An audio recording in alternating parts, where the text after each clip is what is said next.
What is good, all of our listeners? Welcome to another episode of Games and Groceries. My name is Adam. And I'm Liz. And Moon Knight is finally getting a TV show! Streaming-wise. Hey, close enough. Exactly. I am so freaking excited. Moon Knight. I know, dear. Moon Knight is getting a series.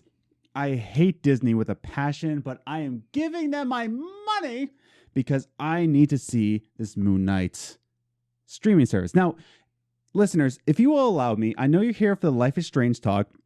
There are timestamps linked below if you would like to skip ahead, but please give me a few minutes just to geek out that Moon Knight is finally getting his well-deserved streaming service. So, Moon Knight, by the way, before I start, if you say that Moon Knight is Marvel's answer to Batman, that Moon Knight is basically Batman, fight me on Twitter. I'm at Ace the Grocer. Come at me on Twitter. I will literally fight you with words. But then I will give you positivity and I will say that you matter as a human being. But Moon Knight is an interesting character because he has, it's kind of like a multi-personality disorder, but he has the god of Khonshu, which is the Egyptian god of vengeance and the moon, inside of him that kind of tears him apart and gives him kind of schizophrenia and also multi-personality disorder.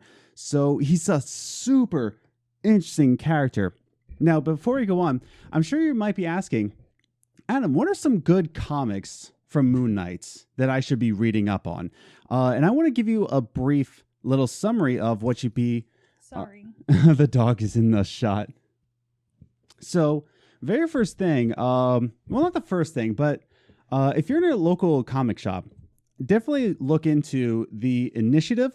If you're watching us on YouTube, this is called the Initiative Moon Knight, and this is actually a really cool read because this is with Tony Stark's Superhuman Registration Act, where you had to be a licensed superhero. You couldn't just become a vigilante. You had to be a licensed superhero. And here with the Initiative issue, it was super cool because...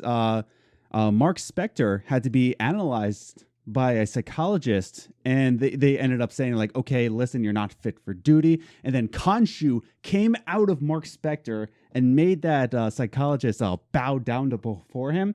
And he was so stricken with fear that he actually got licensed to be a superhero. Super awesome. Love this. If you're also in your comic shop, I tried to find the Amazon affiliate link, but I couldn't for this series. My all-time favorite Moon Knight story arc, and I know I'm going on a tangent here. I know you're here for Life is Strange, but allow me here.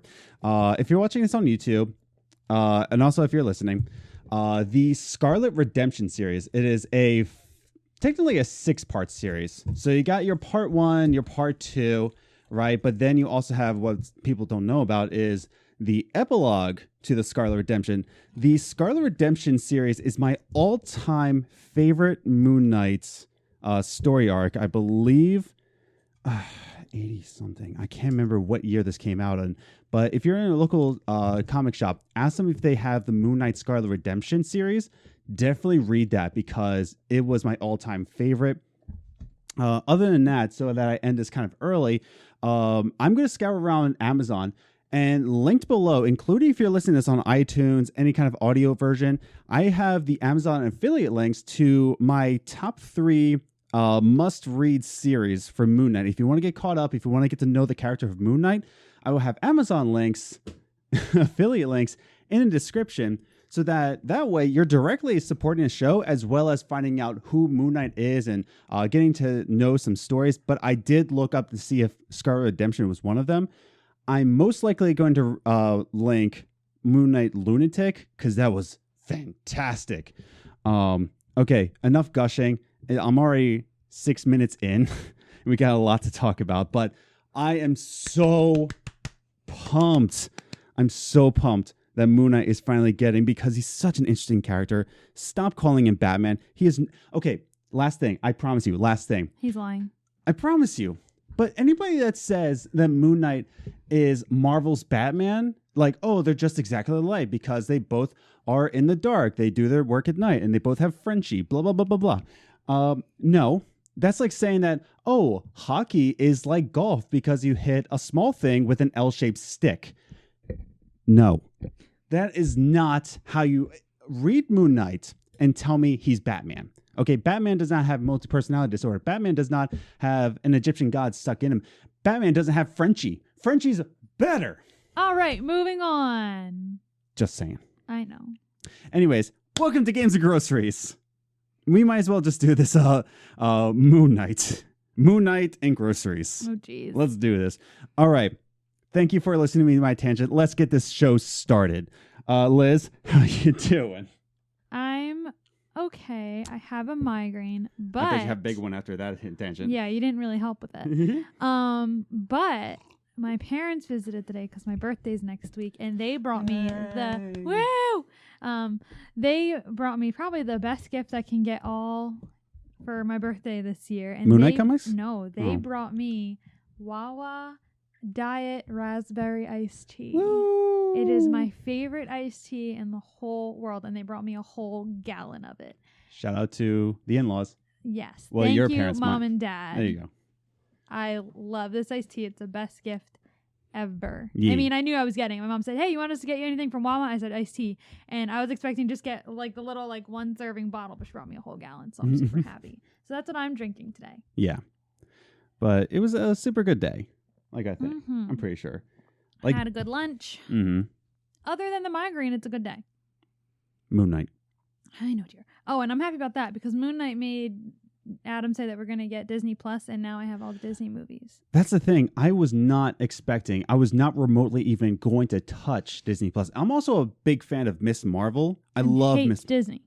And I was just like, okay, I know they're making a Miss Marvel, and that's about to get me. But then I saw on Twitter Moon Knight, and I was like, okay, stop the presses. Get my wallet. I need more Moon Knight. And that's the thing. And it's not very expensive. So, yeah. I mean, at least now I'm sure price will change as it gets more popular. Well, that's what I was But for Disney, it's pretty inexpensive. That's what I was about to say. My Moon Knight collection still isn't finished, and it sucks because now the prices are going to go up because... But you got a lot. I do, but I want the complete... I think I have His volume life 2. is so hard. It is hard. Goodness, that was so whiny. So let's get the show going. We're going to go through top 3 gaming news pretty quickly because I know you're here to talk about Life is Strange. That's why I'm here. Yeah. Let's get it started. But before we get it started, let's remind everybody to follow us on social media. You can follow us at Twitter. At Gaming Groceries is our official Twitter handle for the podcast and YouTube channel, as well as I'm at Ace the Grocer. And I'm at Journey First. You can also follow us on Instagram, Games and Groceries, all one word, where you can check out gaming memes, behind-the-scenes photos, and pictures of our dog. Do you like our dog? Go to Games and Groceries Instagram account. Those are usually the ones that I post. I post pictures of Loki. And also check out our website, gamesandgroceries.com, where you can check out all of the episodes from there, and you can find out where you can listen to the audio versions of the episodes. You can just click a link where to listen, and it will give you a list of all 14 platforms that we're on, as well as some articles I'm going to get back to. Probably going to talk about Moon Knight a lot lately. Probably. I love Moon Knight. Anyways, and other than that, if you're watching us on YouTube, please consider subscribing to the channel and ringing that notification bell so that you're updated when all the podcasts come out. If you enjoy this episode, give it a like, give it a share. And if you're listening to us on the audio version, definitely rate and review us so that I can read it on the show. And other than that, please stay with us. I promise I won't talk about Moon Knight anymore for the remainder of the episode, maybe. I will compare Sean and Daniel to Moon Knight, most likely. Oh, geez. Let's find out. But first, let's get to our first segment. Top 3 Gaming News. The top 3 gaming news is the gaming news that we saw in the past week, and we like to rate it 3, 2, 1 just to give you a condensed version of what's happening in the gaming industry because we're all adults reading all of our Moon Knight comics. See, I told you he lied. Again, link down below, affiliate links. Anyway. Moon Knight comics. Okay. Anyways, let's go into pretty briefly because we want to get into our Life is Strange discussion. Yeah. But number 3, we're going to talk about Google Stadia. That's right, folks. We're talking about it. Guess what's coming on Google Stadia? What? Cyberpunk 2077. Yay. Yeah, pretty much. Mortal Kombat 11. CD Projekt Red dropped this news in Gamescom. Right. And it was pretty brief, you know, that's the message. They followed it up with a tweet. And that's the thing. Google Stadia is coming out November of this year, 2019. Cyberpunk 2077 is dropping April 16th, 2020. But I think it's fairly big news because, people who are just like, there's not much I really want on Google Stadia. Why would I get it? Cyberpunk is supposed to be the Red Dead Redemption 2 of 2020. Because remember when Red Dead Redemption 2 came out, people avoided that release date when that came out in October of 2018. I might be wrong about that. Pretty sure September, October. But people avoided that like the plague. Yeah. And then they moved their games to February 2019. Yeah. But this is a big game to come on Google Stadia. However, I don't think this will lead people to Stadia. I don't think people are going to be like, oh my goodness, Cyberpunk 27 is coming on Stadia, even though I have an Xbox One, PlayStation 4, and a PC. I don't think this will lead to any more sales, but I think it's a good option. Yeah, and I think I think it's still something that people might be interested in. Yeah. Someone who is interested in the game but isn't, I don't know why you'd be interested in the game and not a gamer, but yeah. I don't know. I don't know where I was going with that. Ignore me. No, I think I think all this isn't going to lead to sales, but it is leading me to say that, okay, Google is serious about this. Yeah, like they're like, all right, they're at least trying to pull people in. Yeah, and that's all we want from Google Stadia is... Yeah, it's like if you're interested in Stadia and you're interested in Cyberpunk, and why not? Yeah, exactly. So, pretty cool news. Mortal Kombat 11 also coming to the Google Stadia. I don't think it hurts them, but I don't think it's going to lead to more sales either. No. So, let's just move on to our number 2 gaming news. And, they put a ring on it. They liked it. They put a ring on it. Sony bought Insomniac. Woohoo. And that's the thing. A lot of people were just like, weren't they already part of Sony? Sunset Overdrive. That's it. End of sentence. Sunset Overdrive. I don't know. I'm not trying to be mean here, but at the same time, like, yeah, they were indie. They were never owned by Sony. In fact, like, some of their games were multi-platform, but yeah, Sony. But the games you typically think of when you think of Insomniac, you think of the Sony exclusive, right? So, I mean, I'm kind of in the same boat. I kind of thought they were already owned by Sony. I think it's just because I knew about Sunset Overdrive and I played Song of the Deep. I really hope this leads to them making more games similar to Song of the Deep, because that was a gorgeous Metroidvania. You liked that one. I loved Song of the Deep. Pretty sure that was Insomniac. But let's talk about why they purchased it. So this is coming from an interview with Sean Layden with The Hollywood Reporter, I believe I got this from. I believe so. If I'm wrong, all the articles are linked down below. Yeah. But I want to read 2 quotes from this interview. So the question is, why now? Did the success of Spider-Man weigh into the decision? Of course, the PlayStation exclusive Spider-Man came out in 2018, was actually nominated for Game of the Year. Lots of sales. I think 10 million sales. I might be wrong about that. Top of my head. But Sean Layden says this. Sure, Spider-Man underscores how consequential... Nice, I said that right. Consequential Insomniac is to gaming overall. They are an impact maker. They are a style setter. They are just a clutch of studios that in the independent sphere who are an accomplishment. Sorry, I'm super tired. Or at an accomplished level of something like Insomniac. But this is the important part of this quote. They are a very rare bird, and we felt like this was the first time. We felt like this was the time to formalize this relationship. I butchered that quote, but hear me out. But that's the thing. They said this was the time to formalize the relationship because Spider-Man was super successful, beyond successful. And they said, you know what? Insomniac has worked with us a lot, especially with Ratchet and Clank and Spider-Man, right? So it's time to really put a ring on it here. And so they purchased them. I think I had speculated that Xbox would go after Insomniac after Sunset Overdrive and really stick it to Sony. But I'm actually really happy that Sony was able to purchase them because Insomniac fits Sony. Yeah. And their types of games. Yeah, definitely. Now, talking about Sunset Overdrive, though, Sean Layden has this to say, and this is actually very important to hear. Finally, the question says, what does this acquisition mean for series like Sunset Overdrive, which was a Microsoft exclusive? Sean Layden says this. That was a great experience for Insomniac, and they had learned a lot through that as well. As far as the IP itself, we really haven't turned over all the files on that one to see what that actually means, to be honest. We like what they've been doing in the Spider-Man franchise, and things like Ratchet and Clank are certain vital series in the present and the future. That's what we're concentrating on right now. So they haven't completely ruled off Sunset Overdrive, but they are focusing on Spider-Man, Ratchet and Clank, and then later on, they'll look at something like... Yeah. So, any other thoughts on this? Nope. Yeah. It's not much to say on it. Yeah. Really cool, awesome. Sunset Overdrive isn't officially dead in the water, but this is good. Yeah. I'm actually really happy that Sony was able to acquire them. Yeah. So finally, let's go on to our number one gaming news. You probably guessed it. GameStop going under. Goodbye. GameStop lays off 120 people from its headquarters and half of Game Informer magazine, which GameStop owned. Now, I was browsing through Twitter when I saw this, and I'm going to butcher his name because I am super tired. Imran Khan. I'm so sorry if I said that wrong.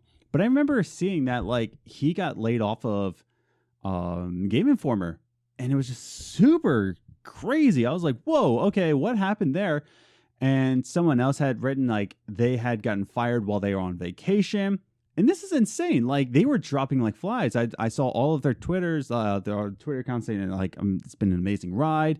I was like, what is going on here? And that's where it came out. That GameStop, in an attempt to turn itself around because they are dipping hard. They are going to the bottom here with its stock prices. Laid off 120 people for future objectives.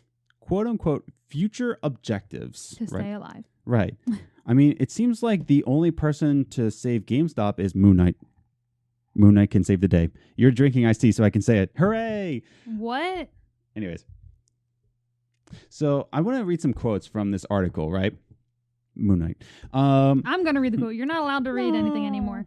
As part of the previously announced GameStop reboot initiative to transform our business for the future and improve our financial performance, we can confirm a workforce reduction was implemented, impacting more than 120 corporate staff positions, representing approximately 14% of our total associate base at our company headquarters, as well as at some other offices, a GameStop spokesperson told Kotaku in a statement. So that was a lot of big words that I feel like they used to just confuse people. It's a PR stunt right there. Yeah. It's an initiative to transform our business for the future and improve our financial performance. So we laid off people with families. Yeah. 120 from the corporate office. Yeah. From corporate headquarters in Grapevine, Texas, and Game Informer magazine. Some heads up at Game Informer. You can say all you want about we're focusing on what we want to do in the future, blah blah blah blah. No, you're firing people because you don't have the money to pay everyone anymore. Yeah. Why don't you go read the second quote then, since you can't read it from Moon Knight. Oh, God. While these changes are difficult, they are necessary to reduce costs and better align the organization with our efforts to optimize the business to meet our future objectives and success factors. We recognize that this is a difficult day for our company and particularly for those associates impacted. We appreciate their dedication and service to GameStop and are committed to supporting them during this time of transition. But you are not committed to supporting them with health insurance because Imran Khan has also stated on Twitter that they did not allow his health insurance to continue through the rest of the month. Yeah. Most places, when they let you go, you have the severance package, and that includes you have your insurance for the rest of that month or for a month following your layoff. Right. But they're just you're fired, and from today on, you have no insurance. It's just absolute insanity. I don't know how long GameStop's going to last after this. There's a lot of rumors saying that they're not going to even make it past Black Friday of this year. But I'm saying by the end of 2020, we're not going to see GameStop anymore. Yeah, I think it'll be a rare sighting. Yeah, because now they're selling retro games in some stores, and they're trying to make it. They're more with collectibles. Game collectibles and Like they have board games and pop figures and little things and stuff. but it's not going to fix anything. They're going under and keeps getting worse and worse till we get to the point of this where Game Informer is going to go away pretty soon. Yeah. Just look out for those liquidation sales though, because that. I mean, hey, it could go in the direction of Toys R Us where it closes and then they're suddenly like, you know what? No, I think we got this. No, I think this is much worse than the Toys R Us situation. Yeah, probably. But yeah, super unfortunate for anybody that works at GameStop. Again, I love the people I worked with in GameStop. They're like my brothers and sisters there, but yeah, it's just unfortunate. it just sucks. Corporate didn't know how to manage right, and that's where they are right now.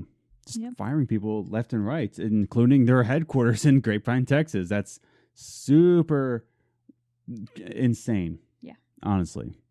All right. So that's our top 3 gaming news. Just to briefly recap, Cyberpunk 2077 coming to Google Stadia on its release date in April 16, 2020.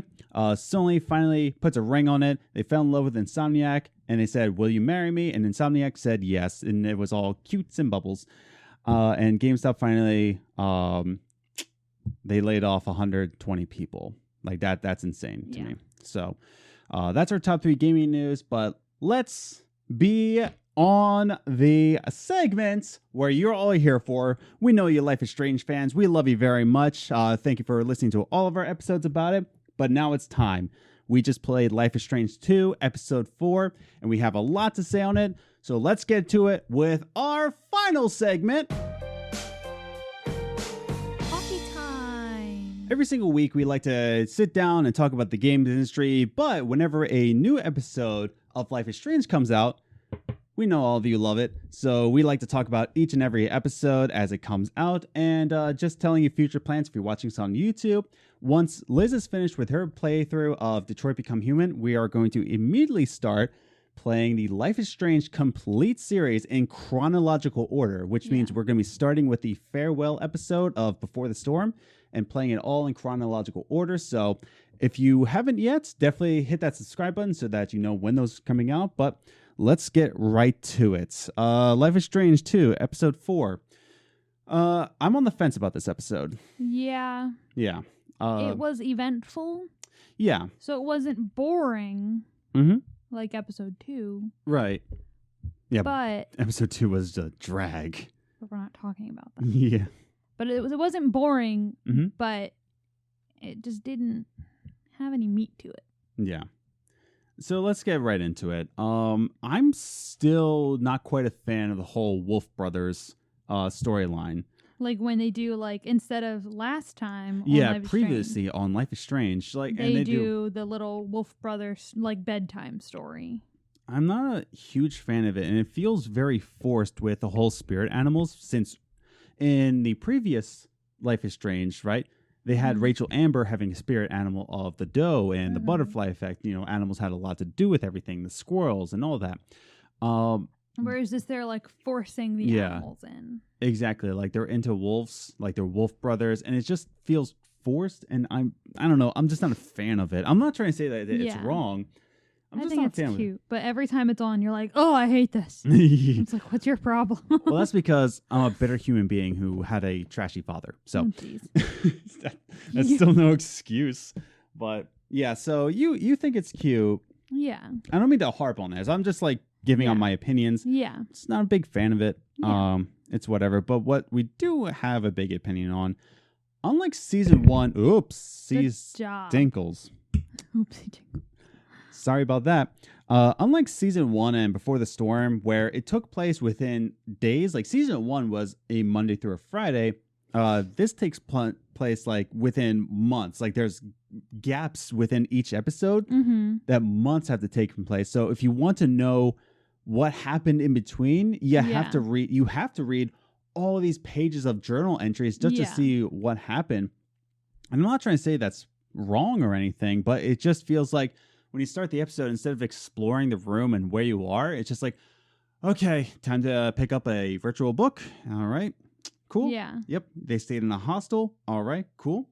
They saw a moose. That's very nice.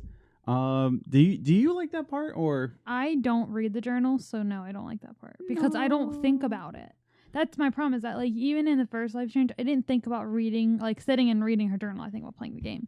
Yeah. So I don't think to like, oh, let me take out his journal. Like I'm just like, oh, okay, so we're here now. Yeah. And that's the thing. Like I read his journal entries and I needed to know like, okay, what happened since, right? Because in episode 3, we see Sean in the cabin or the house, and he had a piece of glass sticking out of his eye. And then the next thing, it's 2 months later and he's in a hospital without his eye. And it's just kind of like, okay, 2 months later, what happened in 2 months? And then it says like, basically, you know, the band, the whole group kind of disbanded. Split up. We don't know where Daniel is yet. And just all this stuff has happened, but it's within this journal entry. And it's just kind of like, you don't feel really connected to the story because it all doesn't tie together. You're not going in the journey of Sean. You're just kind of like popping in every now and again. Like, it's like, oh, hey, Sean, you doing okay? Been 2 months? All right, I'll see you in another 2 months. All right, see you later. Yeah. And it's just like, I don't know. Just not a big fan of the whole, you have to read the journal entries. Yeah. It just feels like extra work, you know? Instead of the Wolf brothers, like previously on, I would love a whole montage of like, if they're going to do like a storybook, I would like to see a storybook of like what happened in the 2 months. Yeah, that would be good. Like Sean narrating, it's like, it's been 2 months. Like he's got a raspy voice, he's smoking a cigar with his eye patch. Geez. It's been 2 months.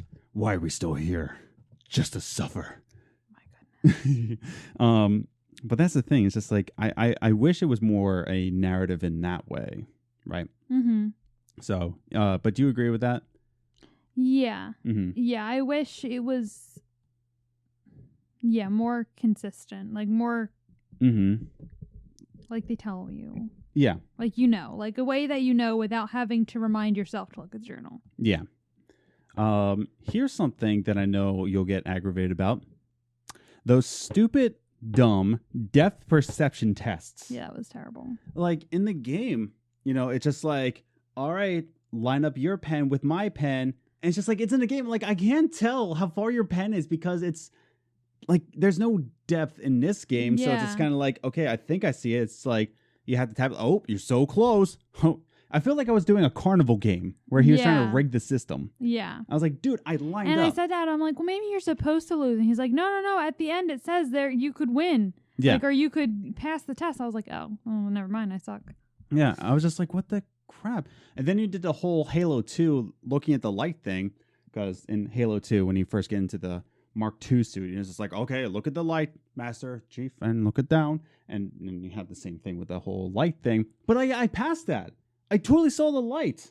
Yeah, so it seemed that he said that I failed it. And I was like, what are you talking about? I failed. I followed the light. Yeah. I followed the light like I was dying, dog. Yeah. Like that was it. Like, so that was those were a little annoying. And that's the thing. It's just like, bro, like I don't know. It like this was early in the episode. This is when he first got entered, and I was already just like, come on, dude. Yeah. Like I don't know what happened 2 months since. And this stupid I'm gonna stab you with the pen because I failed so much. But I don't know. It just I don't know. Didn't like it. Didn't like it at all. I didn't go off on a good opener for this episode, but I liked how we were about to search for Daniel. I had a lot of high hopes for that. Yeah. Now here's something else. I'm not trying to be CinemaSins here right now, but okay. So you escape the hospital. Sean is in the hospital. You have to escape because now you know where your brother is because the cool nurse, David. No, what was his name? His name is Joey. Joey? Yeah. Joey, you know, cool guy, Joey. He got you your journal back. And Jacob somehow wrote a note in there like, hey, I got Daniel. And that's how the story kind of is from here on out. It's very like, and then Sean found a note from Jacob. Wait, what? That's like super convenient. And then we're going to get further into the story. But that's how I felt like this story. I think it had its great moments. Yeah. But the story was just very... And then, like, I don't know. But so we escape from the hospital. And you know who's guarding the hospital? A sleepy rent-a-cop. Like, who's, like, just, like, twiddling with his phone. What kind of threw me off on this point? Okay, let's recap here, okay? How did this season open up? A cop died. Yeah. A cop died. And they believe it was Sean. They believed it was Sean, and they made national news. Yeah, like the entire West Coast was looking for these two kids. They're fugitives of the law. They finally got this guy in custody where a special agent from the FBI is interviewing him Regularly. So someone who is accused of murdering a police officer, right? Murdering a police officer. And then running. And making national news. They have him in custody in a hospital. They don't handcuff him to the thing. Yeah, he's not cuffed to the bed. He's not cuffed to the bed. And they have a sleepy rent-a-cop. I have a hard time believing that would be the situation in a national news police killer, or at least what they believe is a police killer. That wouldn't happen. That would never happen. He would be cuffed to the bed and game over. Yep. But that's the thing. That's how the story is going. It's very and then. It's very convenient. It's very kind of like, why? It's kind of like you have to take out this disbelief in your head, right? Again, there's a way you can say narratively how he gets out of the handcuffs. You know, there's totally a way you can convince Joey. You know, but I don't know. It just seemed very low security. Yeah, for this situation. Yeah, but we end up, and again, we're going to be like kind of jumping into the story because we're not going to be explaining this whole 2.5 hour story sequence, but. We finally get out. Now we do find, depending on your story, we both found, what's the guy's name? Finn. Yeah, we do find Finn in a hospital bed down below. Now in my playthrough, we don't have this because I only captured my footage. If you're watching this on YouTube, by the way, subscribe. But yeah, so I had the two options like, waking him up or escaping, and I chose escape. Like I thought I was going to tell Finn like, hey man, come with me, let's escape. So I hit escape and Sean kind of walked away. So I was like, oh dang. So he asked me to wake him up even though I didn't want to, because in my playthrough at least, everything was kind of Finn's fault. Like I was highly against breaking in. I did not want my brother going with him. And so I and making Sean kind of bitter towards Finn. So I really didn't even want to wake him up, but I didn't treat him very well when I woke him up. So So there was that. And so then we escape, right? And the whole conversation with Finn was kind of, I don't want to say pointless. It was pointless. Yeah. I don't know. Like, I don't know how to think about that. So it wasn't very important to the story. No, it wasn't. The story could do with it or without it. It wouldn't make a difference to anything. Yeah. And so, so then we drive off. So then we get into this kind of before the storm kind of situation where in Before the Storm, every single episode, Chloe sees her dad kind of in this vision thing, right? Including one time in Before the Storm where Chloe's driving a car and she sees her dad. Same thing in this. We have this kind of Before the Storm moment where Sean is driving a car in a vision and he sees his dad, Esteban, in the car next to him, and they have this fatherly advice, and then you get to decide, to say, Dad, I miss you. I really miss you. I've changed a lot. Like it's hard without you, and it's kind of reminiscent of Before the Storm. And I don't want to say they stole the idea because Before the Storm wasn't really commercially satisfactory. I guess it wasn't really commercially said it was good, right? Yeah, but. It just kind of took me back to that situation. Yeah, and I didn't like it in Before the Storm either. Yeah. I didn't like it in either situation. I think they're a waste of time. Yeah. I thought this was okay. I think it was handled better than Before the Storm. Yeah. Before the Storm was kind of creepy. It was creepy and it went on too long. Yeah. But I mean, I don't know. I'm just not a fan of either one. I don't know why. I can't give a reason. I just don't like it. Yeah. We are going to get into reasons why we do like this episode, so don't think that like this entire podcast we're just going to be crapping on this episode. Yeah. But so far, I'm just kind of picking at this, like, why is there such low security? Why is there a Before the Storm situation? How is Sean driving with one eye? This dude can't that's find the thing. a pen. Like, he was failing perception tests. And yet he's doing Tokyo Drift. And even so, even if he was passing the perception test, it's still new. He's still adjusting to having one eye. But he's whipping around these winding back roads like it's no problem. I'm like, this isn't realistic at all. Skirt. Yeah. But not realistic. But talking about realistic though, when Sean wakes up, he's woken up to these like two racist hicks. Hillbillies. Well, yeah. But so he's getting waken up by a racist person. Now one of them is way more racist than the other person. Like the other dude is like, yo, we were just messing with him. Like, Chad, you gotta stop. Yeah. But then he gets woken up saying like, oh, you're on our property in like the middle of the desert. Yeah. You know, and he says like, I bet you stole this car. We're gonna call the police. I mean, they're right. Yeah. But me and you kind of stepped out, like saying, okay, just chill, you know? Yeah. So we stepped out, and this dude is like going through our stuff, and he found out we hotwired the car, and there's no convincing him. No. And we think we're about to go to jail here. Yeah. But then he starts to say that like, well, guess what? You know, I'll let you off the hook if you speak Spanish to me. Mm-hmm. You know, and he's like, what? And so then he's like demands you speak Spanish to him. But the other guy is just kind of like, bro, this isn't cool, man. Like, just let him go. Yeah. Now, talking about realism, I think it's an important issue to bring up. Mm-hmm. What we like about Life is Strange is that it brings up real life issues in the real world. And there's people like this out there still. Oh, yeah. Who will just say, like, not only that, but he commanded him to say, how do you say in Spanish, this is not my country, while, like, poking his forehead? Yeah. And people will say that, man. Yeah. And I was just, like, thinking, it's like, I mean, it was his land. You know, Texas used to be a part of Mexico. Wait, I don't know what country they're in. But Sean was born in America. Yeah. But Sean was born in America, right? And saying, like, this is my country. I'm an American citizen. And, you know, he starts, like, demanding all these things from him until he finally says, like, sing something for me in Spanish. Now, when I was being demanded to speak Spanish, I refused every single time. I said the wrong thing in Spanish. Yeah. You said, you know, go F your mother in Spanish. It was like your mom's an idiot or something like that. No, it was like go F your mom. Oh, whatever. But then he said madre. And that's like the one word these guys know. Yeah, madre. Wait a minute. And they beat the crap out of me.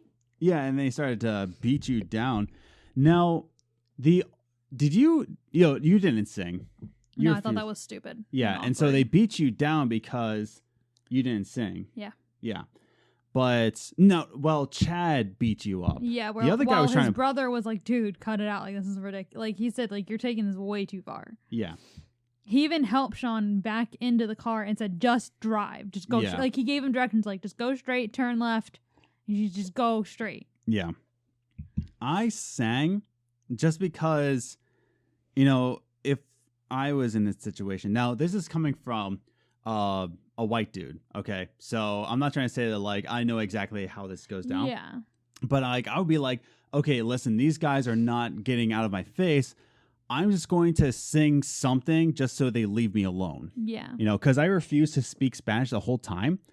And he's like, well, guess what? You better sing a song or we'll be disappointed. So I just, like, clicked the button. I was like, okay, just leave me alone. Can I go now? And then I end up singing Twinkle, Twinkle, Little Star in Spanish. And I had to sing the entire song. And I was just like, oh, man. Okay. There was also an option to just drive off. Which in the very beginning. Which neither of us took. Yeah. I might do it next time I play through, though. Yeah. Probably our Let's Play. Just so I can see. Yeah. Probably our Let's Play when we're doing the complete series is mostly going to be like, I wonder what's going to happen if. Yeah, if we do it a different way. Yeah. But... yeah, no, people like this exist in this world, man. Mm-hmm. And it's just like, it's awful. Like, they don't treat human beings like human beings, man. Yeah. And, you know, saying that, like, this is not your country. Like, I still remember, now, again, coming from a Christian perspective, I still remember where people still think that Jesus was white and that Jesus spoke English. And I'm just like, he was a Jew living in Israel, so he was olive-skinned and he spoke Hebrew. Yeah. And Aramaic. Yeah. So you're wrong. But That's the thing. It's just like this kind of white agenda that's going around here. And this is what Life is Strange is good for. It's to go and make a commentary on issues in the real world, just like this one. So I thought this was well handled. And I thought this part of the series was kind of like, okay. That was done well. That was done really well. This is striking a nail on the head because this happens today in 2019. So now moving forward, we walk in the desert. There's an option to take a truck to New Haven or not. I didn't take the truck because I just had a bad experience with white guys, and this white guy in a truck is like, "Hey, you want?" I was like, "Nope." I was like, "Hell yeah!" You got into the truck. Got right in, ate a sandwich, took a nap. I was like, "No, I'll walk, man." But the option didn't really matter. Yeah, it didn't. I just got like, "Oh, my feet hurt." So we get to New Haven, which is turned out to be this church place, and it seems like a normal church. And you go inside, and it's the Easter service. By the way, it was Easter at the time. Oh, I didn't realize. Yeah, because I took the time to read. But it was Easter at the time, and you go in, and you're like, oh, this is not a church. This is a cult. Woo! And so it seems like a regular church because now the Reverend Mother is like saying like, God has blessed me since I was a young girl, and He guided me. I was like, oh, I've actually had to deal with these types of Christians before in my career. Yeah. This is the part that I wasn't so happy with. They start talking about this miracle coming out, and I was like, okay, it's Daniel. Yeah, and sure enough, well. And sure enough, Daniel comes out, and he's got a bowl cut like he's like freaking Spock. And it wasn't as bad as Spock's. It suited him. But Daniel comes out, and he uses his power to lift up the cross.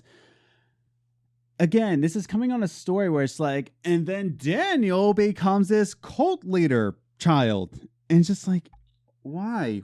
Yeah. But why though? Like how? I don't know. It's kind of irked me because only because like, what is the purpose behind here? And then since we're talking spoilers here, I'm assuming you've played the episode already. Just to walk out of the church with Daniel, it just felt like, why was this needed? Yeah. Like this kind of felt like a story arc where it's just kind of like, okay, I understand the purpose behind this, but it kind of felt like in Stranger Things 2, where Elle goes off to Chicago and she finds a girl just like her, and then she becomes like a crime lord just to end up back into where do they live? In Indiana. It's not even Indiana, is it? What game are we talking about? We're watching Parks and Rec, and I thought they lived in Indiana. Stranger Things 2, where Elle is like a crime lord in Chicago, and then she goes back into Hawkins, Indiana. Oh, it is Indiana. Good for me. And that's how I felt in this one, where like you see season 2, and it's like, I get why Elle needs to go out there because she found a girl just like her. Yeah. And I get why she became a crime lord, but then she ends up at Hawkins anyway, and then we never see those characters again. It didn't really mean anything to the story. In the same way where, Daniel is now part of this cult, and it was literally just so Sean could come save him. Yeah, and it just all has to do with faith, having faith in people, and all about this cult thing. I don't know. It just kind of felt unneeded, and in the end, it kind of fizzled out to be like, yep, that was it. And I don't know. It just felt very unnecessary, and it felt like, why is he here? And okay, so I'm going to jump ahead right here. I definitely want to take this time to talk about a Christian perspective right here, because Reverend Mother, like saying like she can never sin and people need to live on the compound, and how she's manipulating Bible verses to fit her agenda.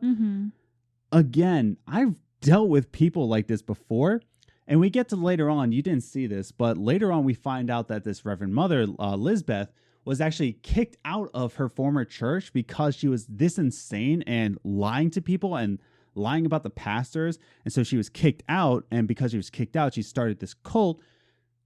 There's people like this in real life.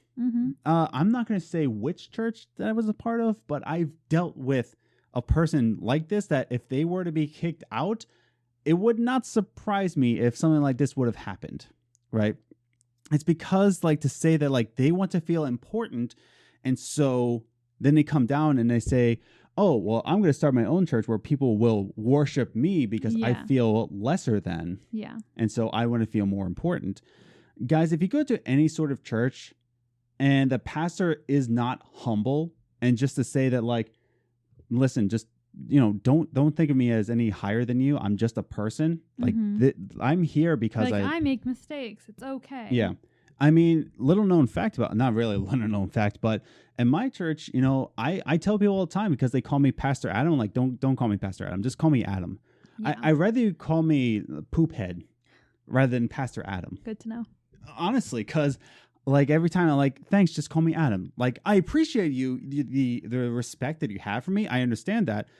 But don't call me Pastor Adam. Just call me Adam, Yep. Adam from Games and Groceries.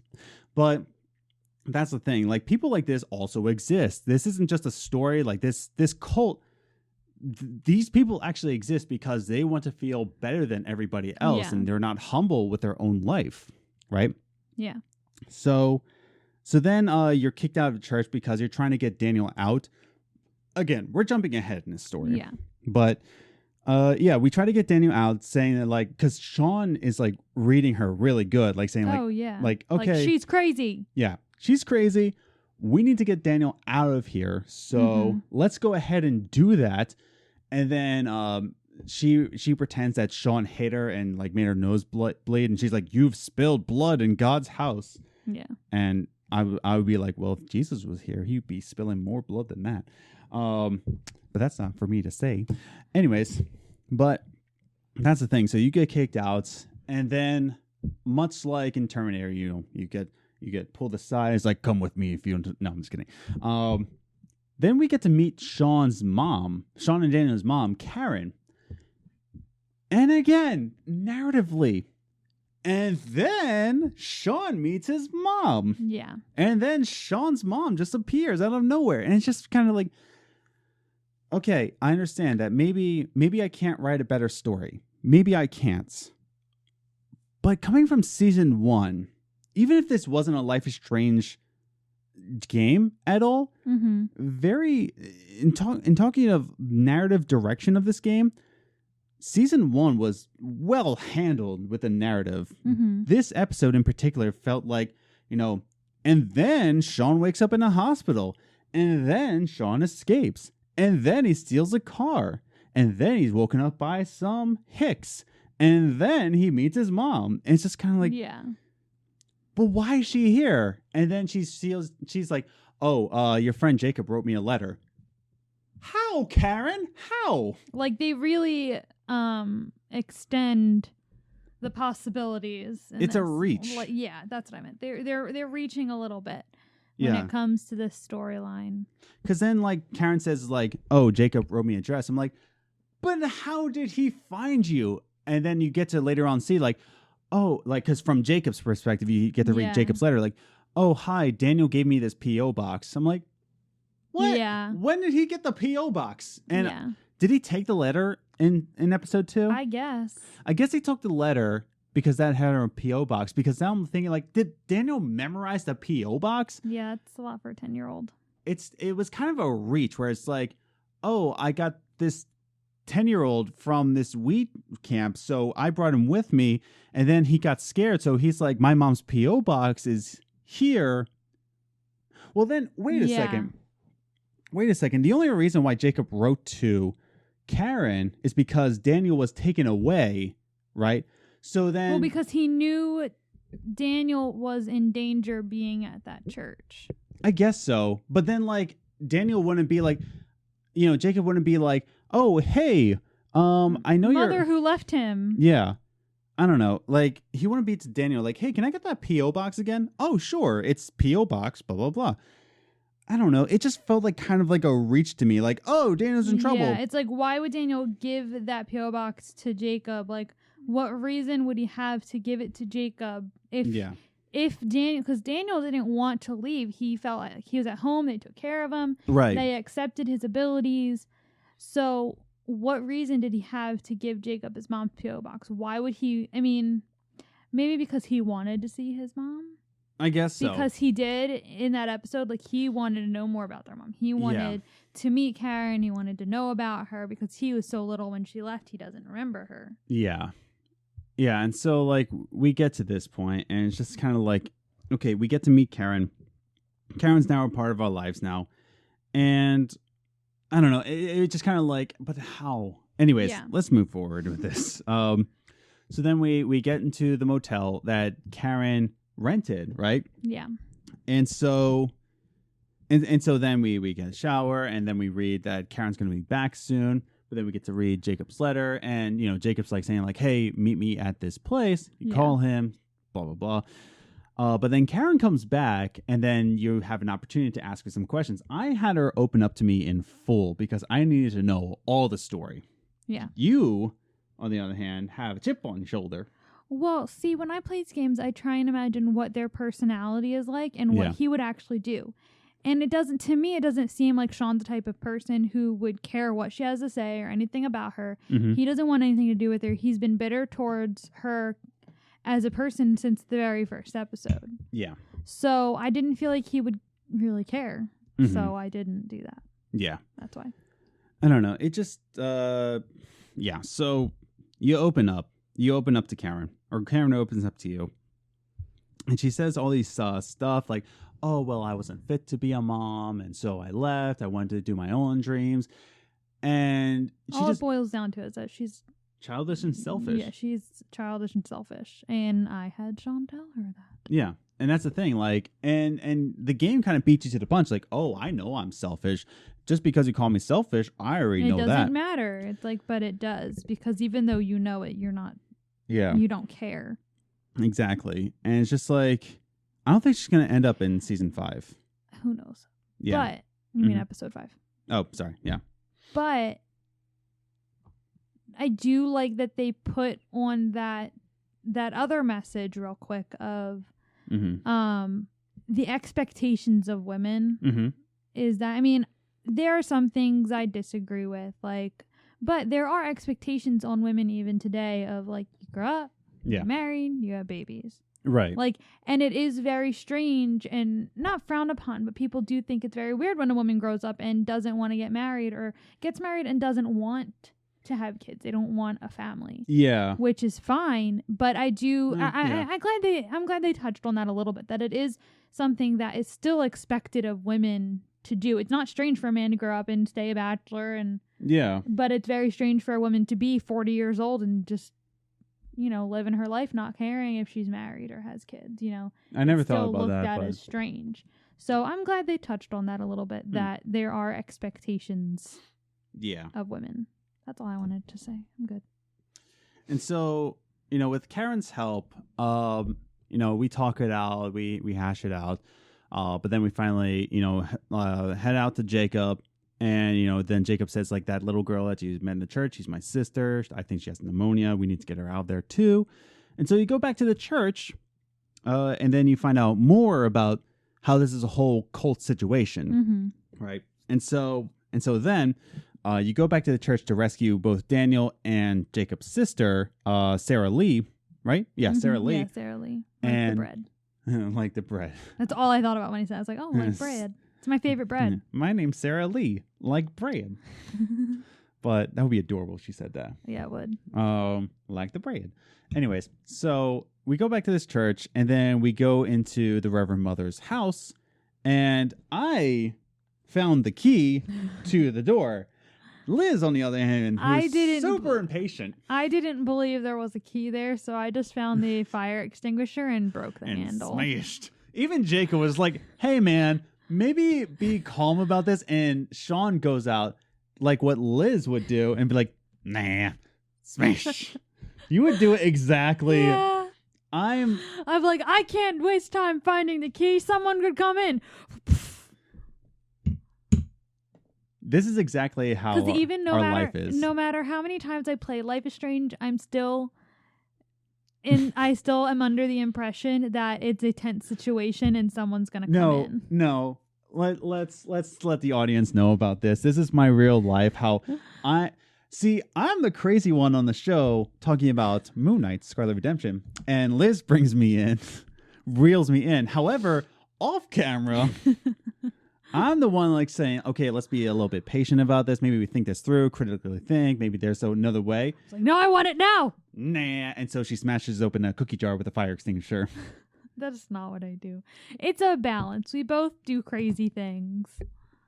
Balance. Give me an example of what I do that's crazy. Well, then remember that one time you wanted to get in the cookie jar, but then you smashed it open with a fire extinguisher? No, that didn't happen. Remember that one time in Life is Strange? No, give me a real life example. Well, we don't have enough time for examples, okay. so See, we have to keep talking he's about the the crazy episode. one, not me. Bah! As he throws a pen across the room, waking up the dog. Yeah. Oh, go to sleep, baby. There you go. Oh my gosh. After Adam said that, he's like, huh? Okay. And he just put his head down. Anyways, so we go back to the church, and I find the key, and that's where I find all these files and how creepy she is, how she was kicked out of her church. And then you find out Daniel's room. See, you didn't explore because you saw the fire extinguisher, and you're just like, I was like, smash. oh, this must be the answer. Oh my goodness. And so you find Daniel's room, and you find this creepy situation where she gave her last name to Daniel as if Daniel is her son, her actual son. Yeah. And that's how she manipulates And that's people. how she was acting, too. Yeah, like that's her son, that's her Yeah. little boy. And so then you get finally into the file room, whether you find the key or you smash it open with a fire extinguisher. And we find Sarah Lee's files saying that she has pneumonia, she needs medical attention. But then we also find the files of Jacob and how he had to go through conversion therapy. What's conversion therapy, Liz? They tried to make him not gay. Yeah. Or as some, cure the gay away. Yeah, that's not how it works. No. And again, and I'm glad they touched on this in this. Oh, yeah, because people still do that crap. And that's the thing. It still happens. 2019, conversion therapies. Like if you come out as gay, like. And you're in a very strong community. Yeah. Now, as a youth pastor, I've had a number of students who have come out to me and saying, like, I haven't even told my parents yet. And they put their trust in me with that sort of thing. I don't let go of that unless they're about to hurt themselves and saying, like, if they were to say, listen, I'm coming out, I have no will to live. Then I tell their parents, I'm like, hey, let's go. Parents, come here. Yeah. And you also always offer, like, hey, when you do tell your parents, if you want me there, I'll be there. You're there for them. Exactly. And these kids are going through a lot at this time. And just to cope with this, it's scary for them. Yeah. And so instead of that, there's places much like this exists in the real world here that if they come out and they're just trying to find someone who they trust and who they can confide in, instead of having that trust, they go through these conversion therapies where they pray the gay away. Yep. And it never works, right? Because instead of loving them like a human being, they instead treat them like an animal. Yeah.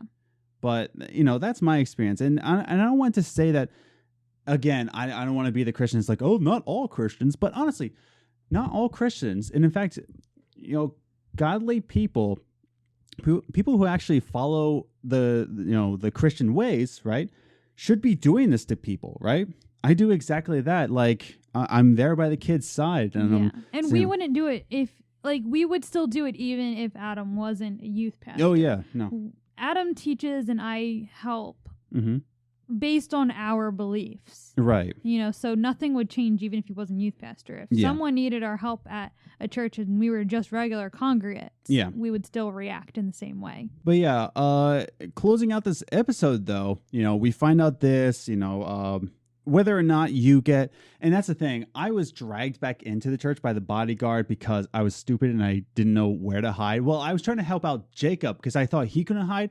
And so at the last minute, I came out of the, oops. He came out of the closet to help Jacob.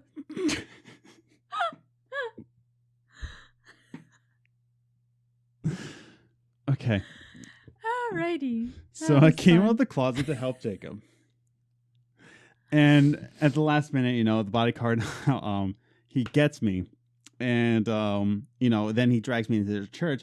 You, on the other hand, you stayed in the closet. I stayed. You closeted yourself in saying, nope. I can't do this. And so then you sneak into the church. So either way, you're going to the church. I mean, yeah, you have to go in church, but I did it quietly, and I was able to like catch them off guard. Yeah. And so then it ends with this whole situation where you're telling Daniel how much you love him. Karen comes in a situation like... And Karen's like, what the heck is happening? Because there's a bunch of candles floating around. Yeah, that's where she finds out that Daniel has these and Sean powers. Just goes, I told you he was special. Yeah, I told you he was special. And so he... so then Sean, right, is like saying, I love you since the day you were born. And he's getting beaten to a pulp by the bodyguard to say, like, you stop talking. And then Daniel finally comes to.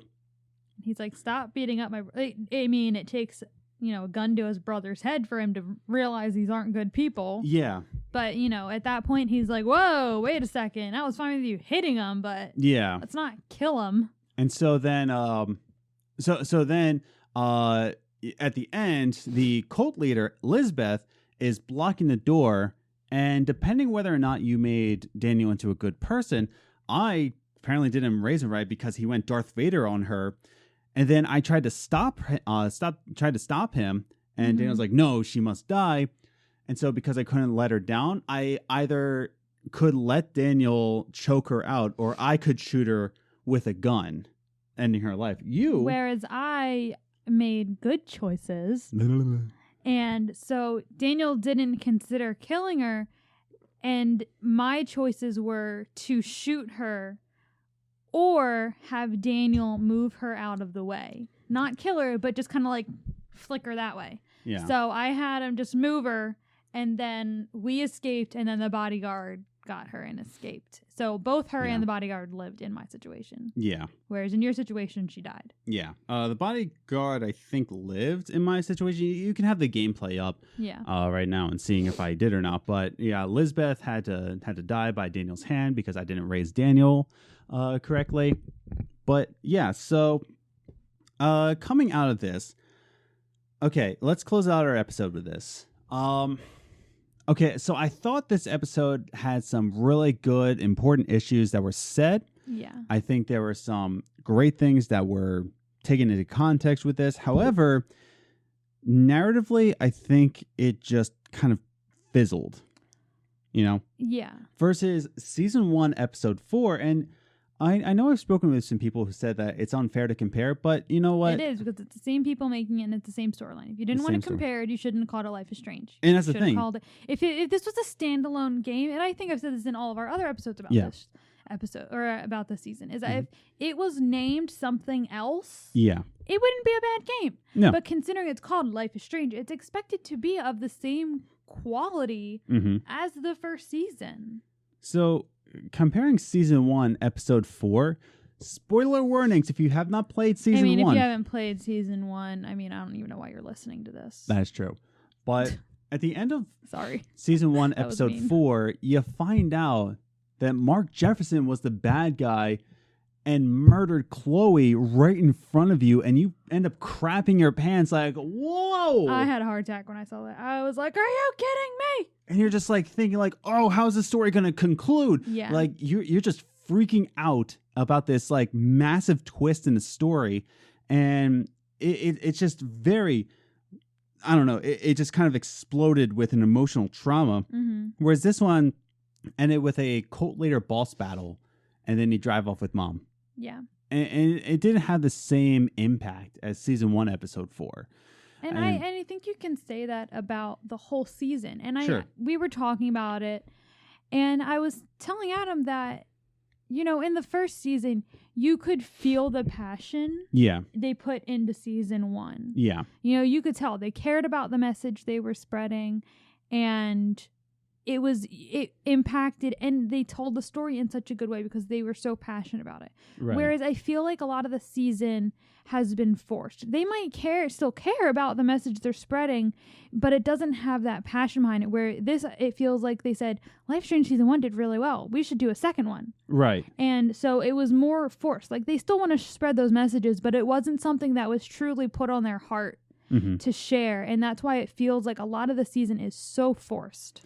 Yeah, and that's the thing. I don't know. I think this had its ups. It definitely wasn't the worst. Oh, definitely not. That is still episode 2. Well, same thing with season 1, episode 2. Like, it's apparently second episodes of these seasons just yeah, a but drag. this season was terrible. Season 2, episode 2 was absolutely terrible. It was the longest, most boring episode of any game I've ever played in my life. So this definitely wasn't the worst episode. But it didn't leave me with any high notes either. Yeah. All in all, this is coming out to be kind of like a weak season, and it's kind of ignoring the strong narrative, right? So again, I'm going to bring this up again. Why Sean should have been dead. Oh, dear. So we get to listen to his little tinfoil hat right now. Well, no, here's the thing. If Sean was dead... Wow, that sounded bad. If Sean had brutally died in an explosion caused by his brother. And okay, let's put it this way. If Mushroom was still alive, the dog, if Mushroom was still alive and Sean had died, right? Mm-hmm. Now in episode 4, now we get to see a little bit of an older Daniel, right? We get to see a little bit older, and he's changed, just like Max has changed in season 1, where he's becoming more dark, he's becoming less trusting, but then he's got Mushroom by his side, right? But now we get to have the powers of Daniel. Now we get to go back to season 1, where we were playing a character with powers, and we get to, manipulate time and manipulate objects with the powers, but we also have Mushroom by our side, right?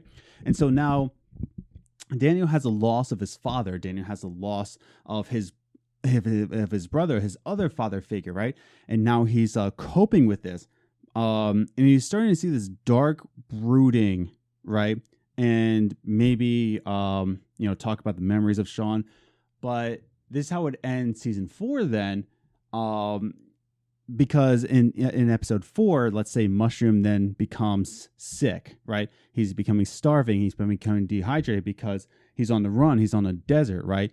And he has an option of whether or not to give him to a family, right? Like, let's say he runs into a family, right? He has to give Mushroom to a family so that Mushroom can live, or Mushroom stays with you and he dies in your arms, right? So you get to never see Mushroom again, but he gets to live. But you get to make it to right before you get to Puerto Lobos. I said that name wrong. And you said it Mushroom, like a white person. Yeah. And then Mushroom ends up dying, but at least he was by your side the entire journey. You see how that could have been like this emotional trauma? But instead they decide to just say like, okay, Mushroom's dead in the episode 2. Bye. Yeah. And really, that dog served no purpose in this game. And Sean still lives, but it could have been the same situation as Walking Dead with Lee dying, and then you get to play as Clementine in season 2. I don't know. I feel like the narrative route here could have been a lot better, and by these writers, I've come to expect a lot. Yeah. And if anybody from Don't Nod, if you're listening to this, I would be more than happy to co-write season 3. I don't know. It's just it's just an option if you want to help me out. But anyways, so I'm not a story writer though. But that's the thing though. I don't know what to think about this episode. Rating it of 7 though, I think I walked away with like a 6.5. It's above average. It's almost decent. Yeah. I was gonna say a 5. It's not terrible. It's not great. Mm-hmm. It's decent. Yeah, and that's the thing. I think it came out to be a decent episode. It was fine. Like, I enjoyed my time with it. It was better than episode 2 of season 2. But it just feels fizzled out. And I don't know. I'm curious to see how they're gonna end this thing. Yeah. Not in a way of like, oh my gosh, how's this gonna end? It's like, where are we going? Yeah. So I'm just curious of where we're gonna end up. I have a feeling they're gonna end up like living with their grandparents. Mm-hmm. So yeah. I don't want to like end you like saying like, oh, they hated episode 4. We didn't hate it. It's just there are so many things in it that we disagreed with or didn't like that it overpowers the parts where we're like, oh, that was great, because the parts that we were liked is like good messages, terrible way of getting to them. Exactly. So I think that's all we have to say on the episode. We are over an hour in, so I think this is a good place to end. So I think we're good. I think that was our thoughts on Life is Strange 2, episode 4. We definitely have our thoughts coming up of episode 5, and probably after that we'll like take it all in as a whole season, and we'll just give our thoughts about the season. So Yeah. But other than that, definitely subscribe to the channel if you're watching us on YouTube, because we are going to be playing Life is Strange on the channel in chronological order once she's done Detroit Become Human. So which we're going to try and speed up a bit. So yeah, we're making a plan to like speed up the process so that she finishes in time. So, but yeah, she's going to speed run, much like a Mega Man player. What? Pew, pew, pew. Anyway. Yeah. So we thank you again for listening to this week's episode. Again, I have affiliate links to those Moon Knight comics if you're interested in that. It definitely supports the show, and as well as if you want to catch up on Moon Knight. These are 3 comic series about Moon Knight that you can catch up on, as well as support the show. If you would like to follow us on Twitter at Gaming Groceries, or you can follow us on Twitter. I'm at Ace the Grocer. And I'm at Journey First. Follow us on Instagram, Games and Groceries, all one word. Check out our website, gamesandgroceries.com, where you can listen to all the episodes and where find out where you can listen to the audio versions of these episodes. And finally, and I said it before, definitely consider hitting that subscribe button. It helps us out a lot, hitting the notification bell, as well as liking this episode. Did you enjoy this episode? Did you enjoy what we had to say about the episode? I'm sorry if we hurt your feelings about what we feel about the episode, but definitely give it a like, a share if someone else would enjoy this episode. And also, we want to hear from you. So finally, comment down below. I want to hear those I want to see those comments. I want to talk with you guys. I definitely want to interact with you. So I'll be in the comments, shout it out. And yeah, I think that's it. Good job. Let's end this episode. Oh no, the microphone. You failed. I am exhausted. Same. And I got a football draft in 2 hours. So, all right. That's it. That's it for the show. Thanks again for listening. We hope to have you back. I'm tired. We hope to have you back next week. Have a good one.